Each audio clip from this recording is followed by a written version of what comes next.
জাতীয় কবি কাজী নজরুল ইসলামের সাম্য, মানবতা ও অসাম্প্রদায়িক চেতনা ধারণের মাধ্যমে বৈষম্যহীন সমাজ গড়ে তোলার আহ্বান জানানো হয়েছে মানিকগঞ্জে অনুষ্ঠিত এক আলোচনা সভায়। মানিকগঞ্জ থেকে আজহার হোসেনের প্রতিবেদনে দেখুন বিস্তারিত।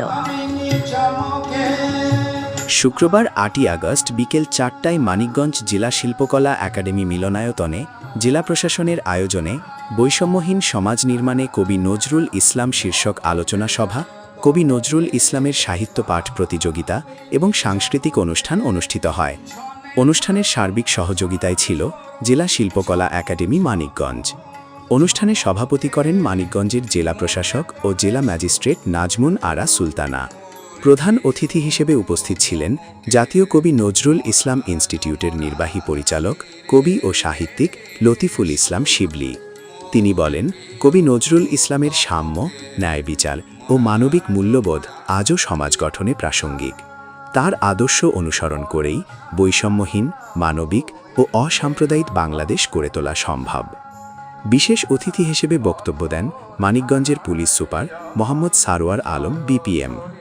মুখ্য আলোচক ছিলেন প্রমিলা পরিষদ মানিকগঞ্জের সভাপতি আব্দুল মুন্নাফ খান। এছাড়া আলোচক হিসেবে বক্তব্য দেন জেলা জাসাসের সদস্য সচিব শামীম বিশ্বাস। অনুষ্ঠানে স্বাগত বক্তব্য রাখেন অতিরিক্ত জেলা প্রশাসক কামরুল হাসান। অনুষ্ঠানটি সঞ্চালনা করেন জেলা শিল্পকলা একাডেমির সঙ্গীত প্রশিক্ষক জুইরিয়া ইসলাম নূপুর।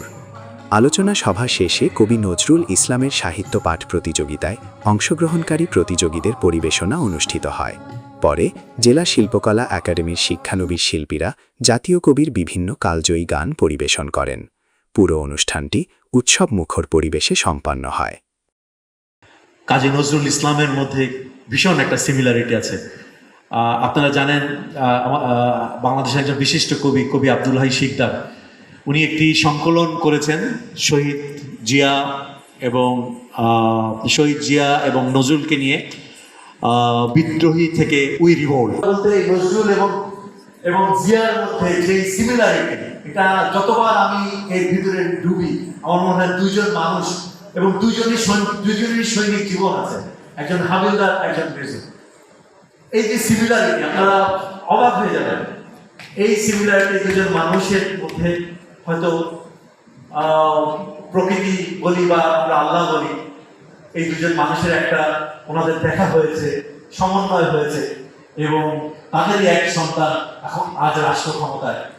আমাদের প্রতিবেশী খুব ভালো প্রতিবেশী না, এই প্রতিবেশী আমাদের উপরে একটি বিজাতীয় সংস্কৃতি চাপিয়ে দিতে চায়। সেই সংস্কৃতি থেকে আমাদেরকে বের করে আনার জন্য জাতীয়তাবাদী যে সরকার, শহীদ প্রেসিডেন্ট জিয়াউর রহমান উপলব্ধি করতে পেরেছিলেন এবং তার সুযোগ্য সন্তান সেটা উপলব্ধি করতে পেরেছেন বলেই নজরুল বর্ষ নাম দিয়ে, নজরুল বর্ষের শিরোনামে এই কর্মসূচি উনি হাতে নিয়েছেন। কারণ আমাদের এই সাংস্কৃতিক লড়াইয়ের ভিতর দিয়ে যেতে হবে।